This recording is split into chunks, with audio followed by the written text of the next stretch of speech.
here, bringing you another set of games for the Australian Open. And without further ado, let's launch into the game where we can introduce the players, introduce all that fun stuff as well. So here we are.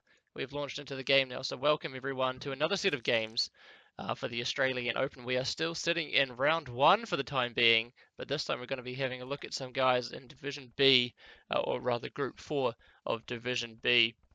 As you can see in the top of your screen here, we do have Mike against Mooshoo, two Australian players, two Australian friends, two Australian compadres going to be battling it out here today. And of course, the first setting, or the settings for the first map, or the first matchup, is Team Random Civilizations and a blind random map. So let's introduce the players and we'll see what else we can talk about for the time being. So down here toward the western sort of area of the map, playing in the blue trunks, we have Mike, and his civilization today is the Mayans. His opponent from Australia, from his homeland, from his home country, playing in the red, is the one and only Mooshoo. Fantastic name. I really, really like Mooshoo on Mulan.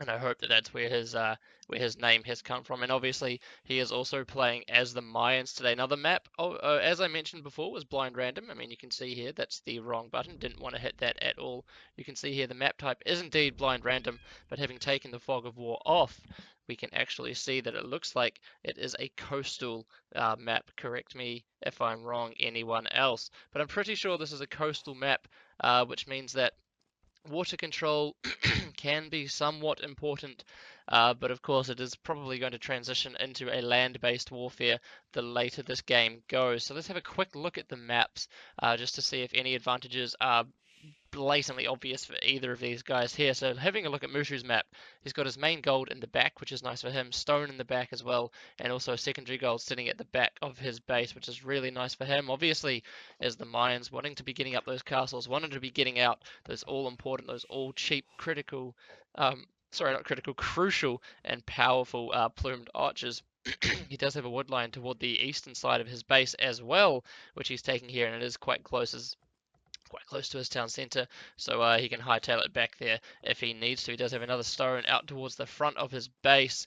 Berries out on the front as well, and he still has not found two sheep. And his extra gold is sitting well out here toward the right-hand flank of his base. So, and all in all, it's looking like a pretty okay map for our man Mooshoo over here in the red. He can chuck a wall off there, for example. He can chuck a wall there, and he can chuck a wall there, and another wall off there. And if he wants to come down here and wall off these little choke points, he's going to be in a really, really nice position to be able to pretty much take. Actually, sorry, my mistake. He just needs to wall here, and he just needs to wall down here, and he's going to have zoned himself off from his opponent and be able to keep himself nice and safe. So looking down at Mike, what about his map? Well, he's got berries out on the front, and he has gone for a mill as well, which is quite interesting to see on a coastal build, because obviously we would expect these guys to be wanting to go ahead and start taking some deep sea fish, which means that you'd want to get a dock up, which means that you would want to be delaying your mill as long as possible. But maybe Mike wants to go for a different strategy here, and fair enough, all power to him. He does have his main goal sitting at the back of his base as well. It is on a hill, which is going to be quite difficult for him to saturate, rather put a TC up here, and any pressure coming in from Mooshoo, he's going to get nice hill bonuses pushing down into the villages and or defensive units from his opponent.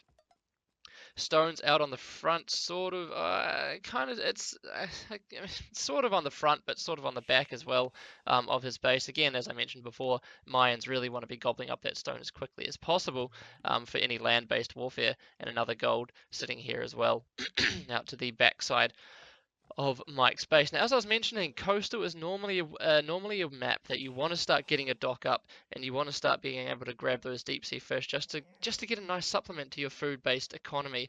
And we can see Mike here has sent a villager out. Maybe he anticipates that there is some decent deep sea fish here to take, and unfortunately he would be completely mistaken. There is no deep sea fish here for him to take. It was some shorefish, which maybe he wants to take advantage of. Obviously, villagers gathering extremely quickly from shorefish, fastest food source gathering in the game. But if he came up here, for example, and placed a dock on this wee peninsula, he would have access to a monumentally large amount of fish.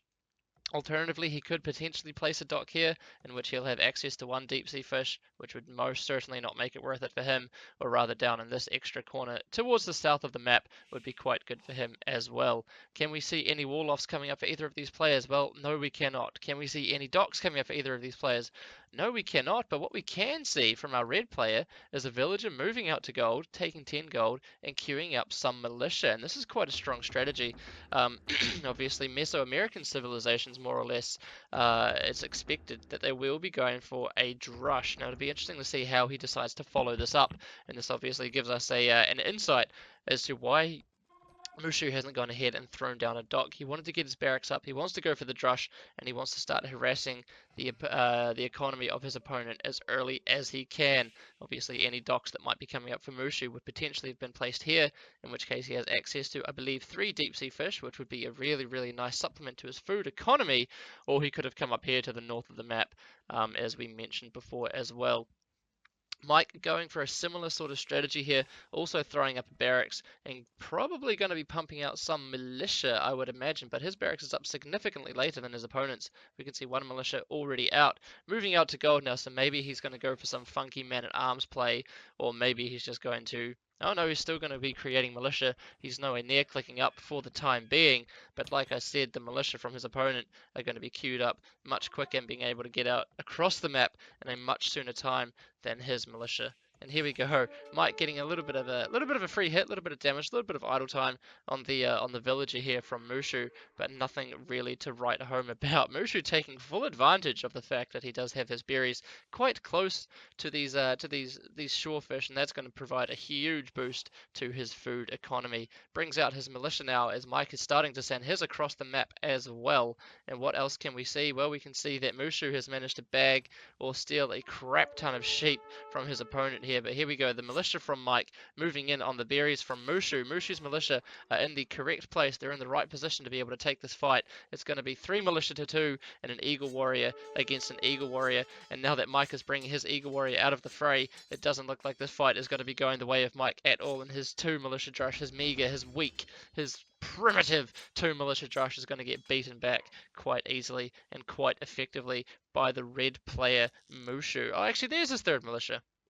So Mike did have 3 militia having been created, he just didn't have them in the right position to be able to take those fights as well as he needed. Now Mike, a little bit on the defensive, especially since he does have this hill out the front of his base, which is going to be quite pivotal, quite an important point between these 2 players to be able to hold and start launching attacks from as well. So as the game goes on, this hill is going to be quite important to take control of. And another militia actually having been created by Mike, and even more militia, a 5th militia in total coming out for Mike now, and he's well and truly going to be able to take the control of this hill for the time being, but this is going to set his feudal age time back by quite a while, although in saying that, he wasn't actually too far away from the feudal age, and his opponent Mooshoo getting ready to click up in a very, very short amount of time as well. Militia from Mike now moving back in on the berry gatherers here from Mooshoo. Mooshoo's militia caught out of position a little bit on the other side of the berries, and he's going to be able to push these away. Is Mooshoo with the help of the villagers getting into the fight here? Although this is bad, Mooshoo does not want to be losing one village, and he's nearly saved her, very nearly saved her. But again, Mike, oh wow, okay, Mike's actually up to the feudal age first. Over his opponent here, and he has been gathering deer. He's got an extra berry patch out to the north of his base that he's been taking, but it still surprises me because he created, I think, maybe 5 or 6 militia in total, whereas Mooshoo, from what I can see, has only stuck with his initial 3 militia, and he's getting very, very effective and cost-efficient trades with those militia as well. But for the time being, the force of Mike has been pushed away, and it looks like Mooshoo is going to be in a fine position to be able to defend himself as he advances up to the feudal age. Now the next question is, what are these players going to be doing once they do reach the feudal age? Well, Mike has got 1 villager out on gold, which is definitely it's not enough for a man-at-arms rush, it's not enough for archers, but we can see here that Mooshoo's sending some villagers forward, and we're on his point of view as well. We can see he's not taking any gold anywhere. Is he going to go forward and place down some offensive towers, maybe follow it up with a skirmisher forward? And remember, he did steal quite a few sheep, but in saying that, those sheep, the sheep are being gathered now. He's got quite a few villagers out on the berries, so maybe going forward with skirmishes is going to be what's on Mooshoo's mind here. So Mike now into the feudal age, and let's get a glimpse. Let's see what Mike is going to be going for, since he has advanced to the feudal age before his opponent. Remember, of course, the scouting here as well is quite bad from Mooshoo into Mike's base, so he doesn't really know where a good place to put a tower would be. Here is a good place to put a tower, because it would zone Mike off the only wood that he is currently taking. Blacksmith being thrown up, as well as double archery ranges at the front of his base, and Mooshoo going ahead and tracking down the sneaky wee tower. It's not really going to zone. It's going to zone off some farms, sure. It's not really going to affect any other areas of Mike's economy. So I'm not too sure how effective this tower is going to be. And if we go back to his point of view, is he taking stone anywhere? Well, yes, he is taking stone.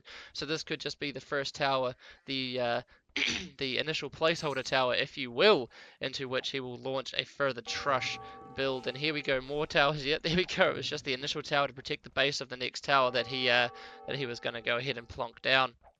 And Mike looked like he was wanting to go for a prolonged drush into a slow-ish fast castle, lacking a little bit of gold, but he's got ample food to do it. He might want to rethink his game plan now that he has towers being thrown up inside of his base, skirmishes being thrown out as well. Maybe a little bit premature.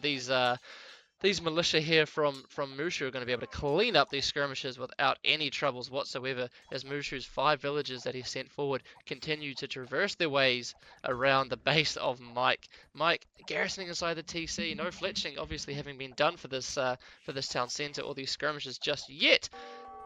Garrisoning inside the TC is Mike, trying to be able to just field some sort of defensive stature here, and up to the castle hedge goes Mike, and this is what we saw also previously, I believe, in the sets of games between Hank and Sharkslayer, where Sharkslayer went forward with towers, and Hank managed to defend himself really, really well, get up to the castle edge and push back out with his technological advantage. Attempts for quick walls coming up, not quite in time. The militia for Mooshoo in on the gold mining villages of Mike, and this is going to hurt Mike hugely once he gets up to the castle age. We can see Man-at-Arms now coming in for Mooshoo as well, wanting to provide a little bit more firepower and inject a little bit more force into this forward aggression. Potentially a waste of an upgrade now, as all of his all of his militia rather, have fallen prey to the town centre. So the cancellation of that upgrade would be a very, very good idea in my opinion for Mooshoo, since he is now sitting only on 2 military units, and I can't actually see where those two. Oh, I lied. He's got 1 man-at-arms left, and he's going to valiantly be trying to take his way down,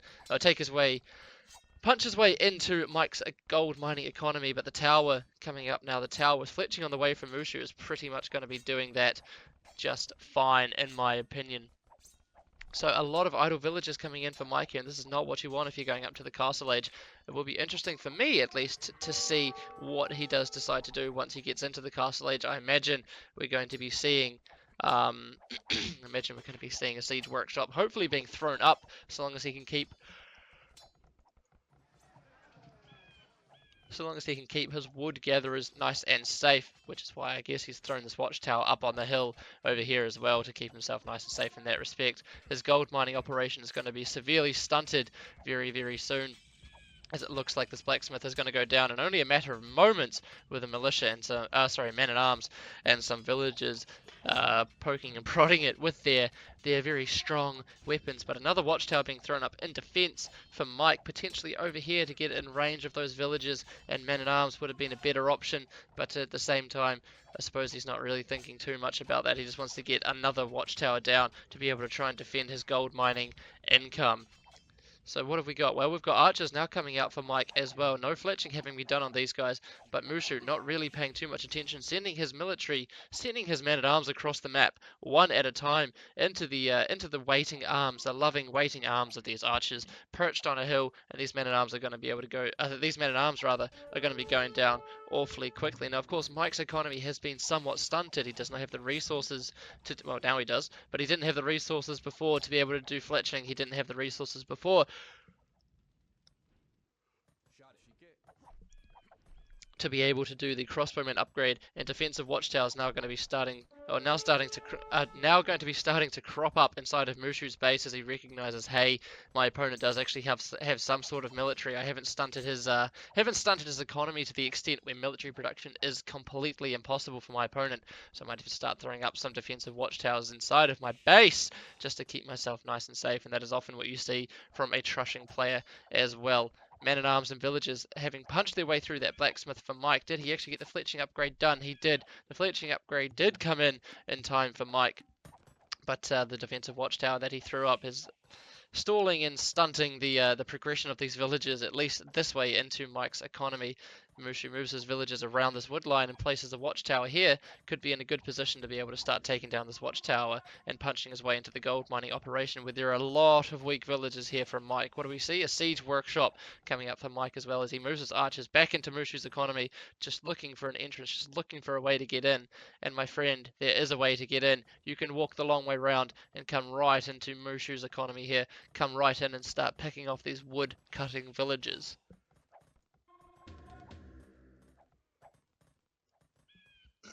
And what can we see? Well, are we going to see a... No, we're not going to see a dock from Mooshoo. I don't think that's really what's going to be going on here. I think he's going to approach this hill. He is eventually going to see that, hey, this guy does have some walls up around his base as well, but I can still put a watchtower up in this wee crevice, this wee alcove of forest here, and be able to start picking down this, be able to start picking down my mistake. He's actually going to build a dock, and this is cheeky play. We're definitely going to be seeing the transport, bit of transport magic coming around, as Mike does actually move out to take another safer gold for the time being, so he's in an okay position as he moves his crossbow. Still no bodkin arrow, obviously. His blacksmith did get taken down before, but he's going to be moving his moving his crossbows around into the economy of Mooshoo. Mooshoo throwing up a market now, and a couple of archery ranges as well, being able to look like he wants to be clicking up to the castle age very soon. Obviously, a little bit of an imbalanced economy for the time being, but he is putting the pressure on his opponent, and he is still even on villagers. In fact, he's still ahead on villagers as well. So what can Mike actually achieve with these crossbows? Well, if he gets a really nice positioning, he's going to be able to pick off quite a few villagers in here, in my opinion, and at the very least create quite a bit of idle time. And here we go. Mooshoo, has he reacted? He has not reacted just yet. He also hasn't lost a villager. He's lost one villager now, pulling the villager lead back in favor of Mike. But at the same time, that was a little bit inefficient, a little bit ineffective. Mike potentially would have done better to get a little bit closer to these villagers before he had started to try and pick them off. The transport ship has now been created. The villagers have been boarded, or the villagers have boarded the transport ship. And now, where is Mooshoo going to decide to land? That is the big question for the time being. Well, maybe he's not thinking too heavily about that, since he does still have crossbows inside of his base. Are we seeing skirmishes? We're seeing a crap ton of skirmishes being queued up inside of these archery ranges, and this is a little bit detrimental for Mooshoo. Potentially some more watchtowers would have been a better option for him, as now that he has queued up all of these skirmishes, his food is definitely nowhere near getting up to the castle age. If he unqueued all of these skirmishes right now and chucked down a watchtower, he would be just as safe, if not safer, and in a better position, as he would be able to click up to the castle age sooner. And saying that, he is throwing up a watchtower just outside the wood cutting, or one of the wood cutting operations here, one of the lumber lines of Mike, and this could be really huge. Mike obviously fielding quite a heavy wood based army, and this is going to be a little bit of put a bit of a damper on that army and that military production for him. And he still hasn't noticed as well. Well, he's definitely going to notice now as the watchtower has been erected inside of his base. But what damage is he doing back at back at Mooshoo's base? Well, he's managed to pick off another couple of villages, and 43 villages to 36. The villager lead is in favor of Mike rather, but Mike not being able to defend against these watchtowers. He doesn't have the stone to be able to defend against these watchtowers, and Mooshoo is now going up to the castle age as well. So he's going to be in a really nice position, potentially to get out some elite skirmishes once he advances, as his meager force of only fletchinged skirmishers are able to push back this army here of crossbows from Mike. And in my opinion, Mike, with a bit of micro would be able to take down these skirmishes quite easily. The skirmishers not really having the upgrades they need to be able to take down crossbows, but this is a lot of idle villages, a lot of idle time in Mike's economy, and he thinks, hey, the best thing to do here is to throw up another lumber camp. No, sir, the best thing to do would be to throw up a defensive watchtower, or at least been paying attention to not let these watchtowers go up inside of your economy. But unfortunately, he didn't scout it out, and now he has to move back with his crossbows because he can't do any damage into the skirmisher-based defensive stature that his opponent Mooshoo is currently fielding. Mike buying a little bit of food as the transport ship gets loaded up again by Mooshoo. Mooshoo going to be moving around looking for even more areas of Mike's economy to attack. A landing here in a watchtower would be fantastic for Mooshoo. Again, zoning Mike off some more of his gold. Although, to be fair, he does still have this gold out here that he can take because he padded archer armor now coming in for Mike as well. In my opinion, Bodkin Arrow would be the better option to be able to pick off those villages a lot more effectively and easily. And here we go, the watchtower now coming up for Mooshoo as well. Pretty much the location that I had anticipated it. And what is going to be happening here is Mike going to scout it out. He can see it. The line of sight from the blacksmith shows that he can indeed see it. So I'm not really sure what he's going to be able to do to defend this. How much how much stone does Mooshoo have? Well, he has enough stone to be able to throw up another watchtower to be able to defend the base of this one here. Is he going to do it? He's going to move further around and potentially start trying to hit this side of the wood line for his opponent Mike, as Mooshoo now advances to the castle age. What upgrades? What are we going to see? What tech line? What tech switch are we going to see for Mooshoo here, as he loses a few villages unwillingly and unwittingly on his farms? These crossbowmen here, at least on the western flank of Mooshoo's base, are going to get cleaned up as Mike brings in his other contingency, his main army. The big boys are coming in again, going to be able to look like he can start picking off some villages from across this, over the trees, over the wood line of Mooshoo. Mooshoo aware to it though, bringing his skirmishers around as he continues to move his way around and just continues to tower the crap out of Mike's base, and this is really starting to hurt Mike as well. Obviously, all this time his wood economy is just getting harassed. Every time his villagers have to vacate one wood line to go back to another. You've got the idle time, you've got the transit time, you've got the fact he has to build another lumber camp, and all of this is just stunting his military production. To be fair, he has taken a nice hill here, and he will clean up this army of skirmishers, but cost-effective wise, what's that? 5 crossbows did go down in that fray to 6 skirmishers. So I guess in that respect, military numbers on trade numbers alone shows that Mike did take a better engagement there. But of course, Mooshoo not having to worry about gold units having been thrown away. And now Mike not really using these crossbows to the best of their advantage. This is what he needs to do. Just sit behind this wood line and start picking off some of these villages. The villager lead 15 in favour of Mike, owing to the fact that he obviously does have 2 town centres up.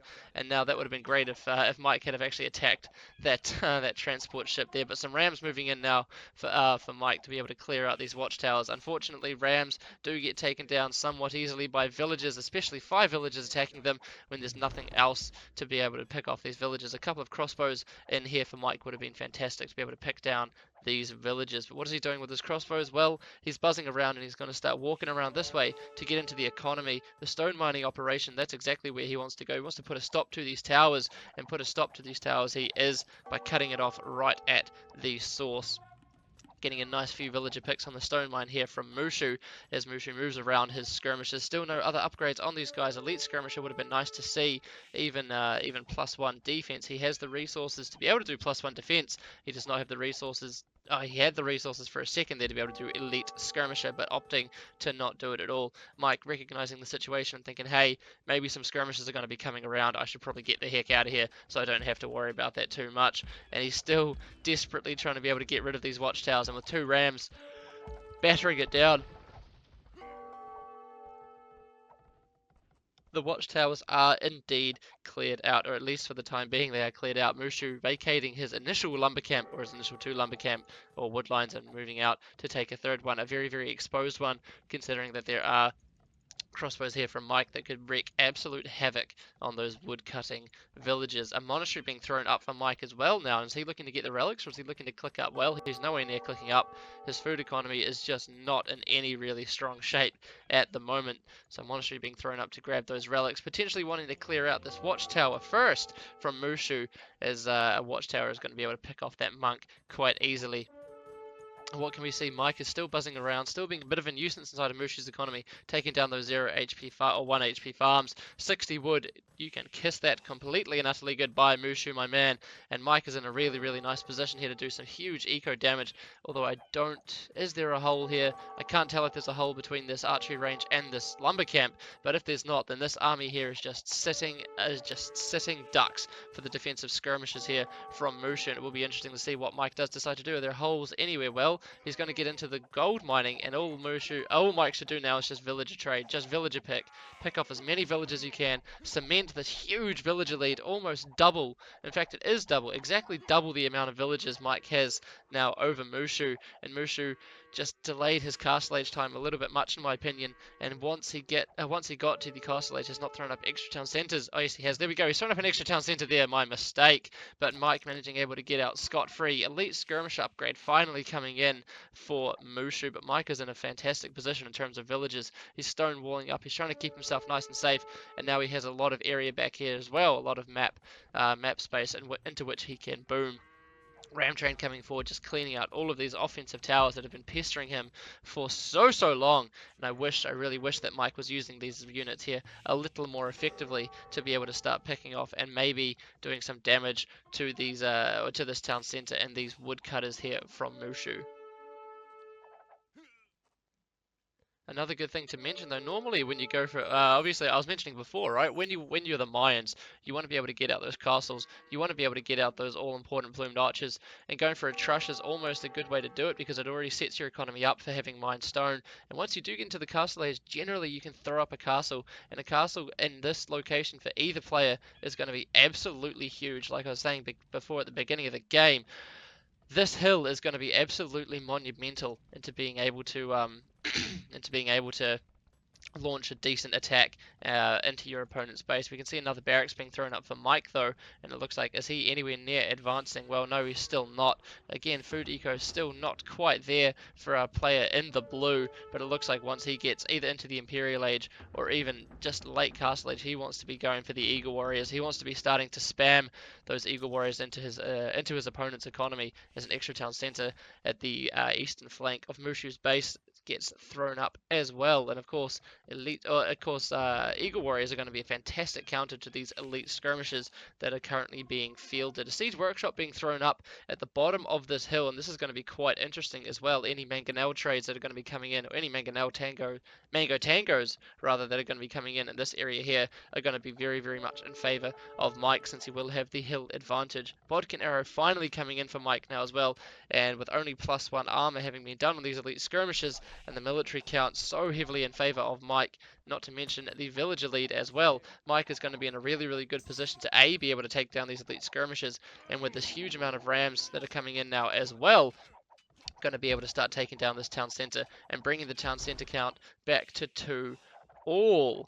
But we can see here that Mike really needs to be focus firing the elite skirmishers. He needs to be focus firing these villagers, because the villagers are doing a decent amount of damage when it comes down to it, and taking down these rams. So are the eagles starting to come out now? No, the heavy transition over onto stone has started to occur, and maybe that shows us that Mike either wants to throw down a town center out on this region here, maybe he's looking long term and he wants to go for a castle. But what can we see? Well, we can see a defensive mangonel coming out for Mooshoo, and Mike alerted to that maybe by the fact that his ram is under pressure.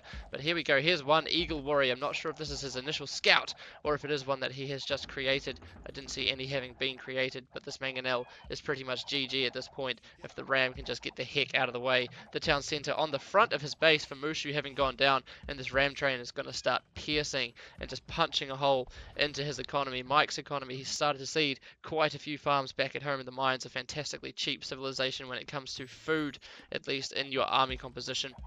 So he's going to be in a really nice position to be able to get up to the Imperial Age very soon.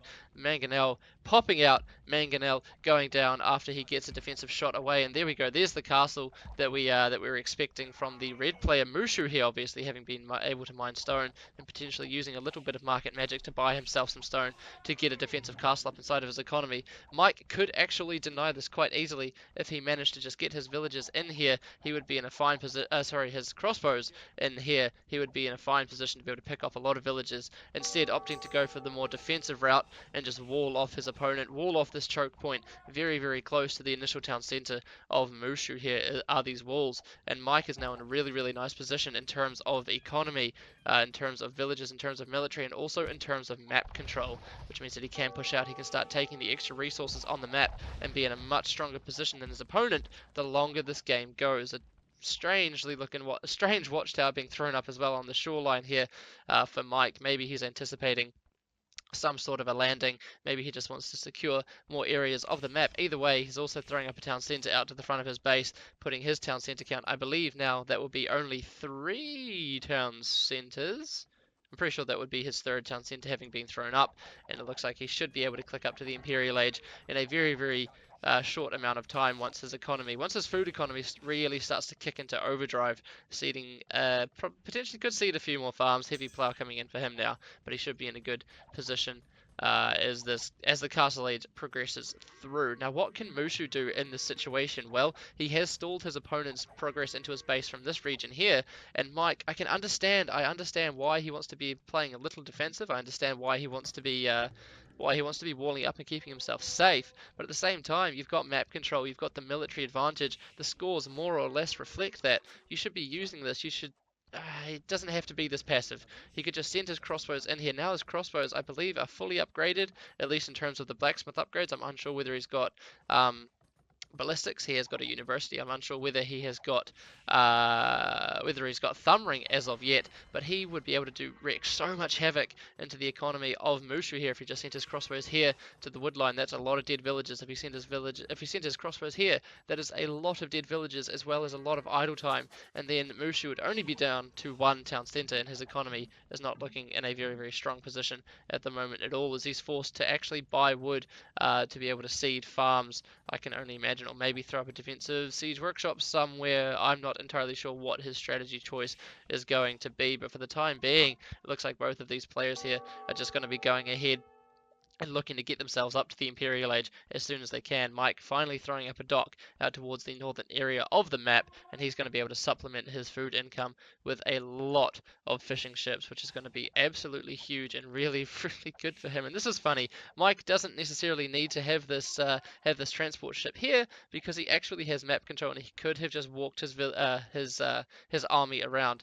But I guess he wanted to be nice and safe and keep these walls up to keep himself nice and safe just in case everything did turn a little bit pear-shaped for him. But for the time being, 98 villages to 45, more than double the amount of villages does Mike have over his opponent, and he is in a really, really strong and demanding position here. Blacksmith being thrown up now as well. Does Mooshoo not have a blacksmith? He had a blacksmith. I'm sure he had a blacksmith. Yeah, he must have had a blacksmith because he's got fletching and he's got yeah, he had a blacksmith. I'm not sure where it was, but it obviously got taken down.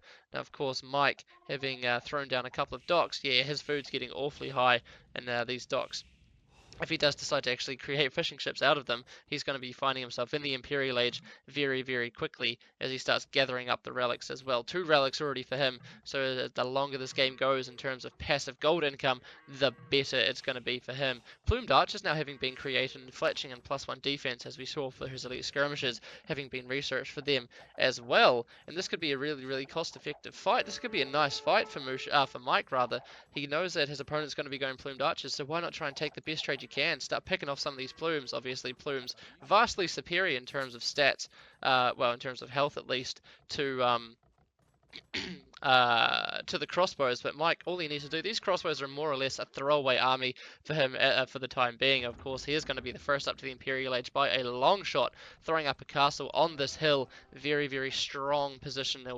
Very, very strong position for him to be able to get down this castle free of charge, more or less, in terms of, you know, getting picked on by any units from his opponent. And this is good for Mike. He's going to get a nice few villager picks here. Not that he really needs to solidify any more of an economical advantage up to the Imperial Age, with ballistics and handcart kicking in now as well. I don't believe his opponent has handcart, and a bit of a scuffle between the plumed archers, which now have bodkin arrow and therefore 6 range against the 7 here of the crossbow. So all Mike has to do is just keep out microing, just walk back, kite, kite, kite, and there we go. Really, really nice trade there for Mike, killing quite a few plumed archers as he starts moving in with his rams on the castles, on the houses, on the town centre from his opponent, as well as the forward siege workshop gets thrown up just under cover of this castle, as well as a second castle. So is it going to be a plumed archer push here from Mike, or is he just going to go for the eagle warrior as well? Only time will show. But with the 2 castles coming up, one would think that, hey, maybe plumed archers are on the cards, or maybe he's just going to stick with the arbalists. At this point, it doesn't really matter what army composition Mike goes for. He is going to be in a fantastic position to be able to take this game once he gets the Imperial Age. It could even be a GG call for our player in the red once the Imperial Age upgrade comes in for Mike. Although in saying that, we'll switch over to his point of view really quickly, and he's not too far away from the Imperial Age himself. Is he idling his town centres? Well, no, he's not. He's only got 2 to idle, I guess, but he is nearly up to the Imperial Age himself. Or rather, nearly able to click up to the Imperial Age, and we did see Forging coming in for Mike, and he's gone against that. Imperial Age has been upgraded, Bracer and Arbalists now coming in for him as well. And of course, Plumed Archers, once you get a decent mass of them, they are going to be really cost efficient. They're going to be able to chew through any sort of archery range units that your opponent might be fielding. But when you don't have the tech advantage, when you don't have that good mass, when you don't have all of those upgrades, Arbalists are a fantastic, a perfectly viable option for Mike to go for here as he sends forward a couple of wee villages. I can only imagine either another castle or a siege workshop going to be coming up for him. And Mike, the position that he is in is absolutely astounding. And there it is. Indeed, there is a castle being thrown up just outside of the southern base, or this eastern-based economy of Mooshoo. And is he actually going to walk around here, and is Mooshoo going to scout out this castle, because that could be devastating? Well, he knows the castle's there now. He's got the line of sight from his transport ship, and he knows what's going on in this castle. Sorry, Mike. Good luck, mate. That castle is not going to be going up in any time soon. Capped Ram having been researched, chemistry and ring archer armor on the way. The Trebs firing upon his castle, or firing upon Mooshoo's castle, that is, from the hill, from under cover of these 2 castles. The Plumes can't get in there. Any sort of rams that come out from Mooshoo at this time are going to be taken down quite easily by any Eagle Warriors or any capped rams that are going to be thrown out from the blue player Mike. And Mooshoo actually going ahead and walling in this castle. Not going to be done in a quick enough time, as Mike is bringing over more and more villages. He wants to get this castle up. It doesn't actually zone off too many resources. I don't believe it can hit any of this economy, but it does give a little bit more map control, and maybe it's just a psychological aspect that Mike is trying to take over his opponent here. Does Mooshoo have any stone left? He has no stone left to repair his castle, so this one castle that Mooshoo has is going down. The Plumed Archer production is going to be completely and utterly halted, and now Mooshoo is going to have to tech switch. Elite skirmishes would be the way that he should have to go, since he knows his opponent is actually starting to field those ranged units. But unfortunately, if he switches into those elite skirmishes, Mike can just hard track and hard switch into the Eagle Warriors as well. He does have the economy for it, and this is a bad move from Mooshoo. He's running all of his Plumed Archers through. Sure, he wants to get some eco damage done, but he's losing a lot of Plumed Archers here, and all Mike has to do is just reset his gather points and start getting these Arbalists to pick off these Plumed Archers. To be fair, there is still a handful of Plumed Archers left, and they'll pack a decent punch against these villages from Mike, but 113 villages to 47. All Mike has to do now is not create any more villages, Mayans being such a cheap civilization, of course, that they can get away with just over 100 villages quite easily and sustain military production. Double castle being thrown up now as well for Mike. Didn't think these ones were really going to get denied, Mooshoo, unfortunately, and now all Mike has to do is just keep slowly pushing his way into the economy of his opponent, and a couple of skirmishes being created here from Mike. He should just stick with the Arbalists, to be completely honest, but I guess it doesn't matter, because Mooshoo, recognizing the situation as his initial town center comes under fire, and calls GG on the first game in this best of 5 set between these 2 players. So well played to Mike, really well defended, and really well played just really well played from him in the from the initial trush of Mooshoo. So it makes a score 1-0 for Mike for this best of 5 series. So we'll come out of the game now. We'll switch back over to the overlay, and I'll see you guys very soon for game number 2.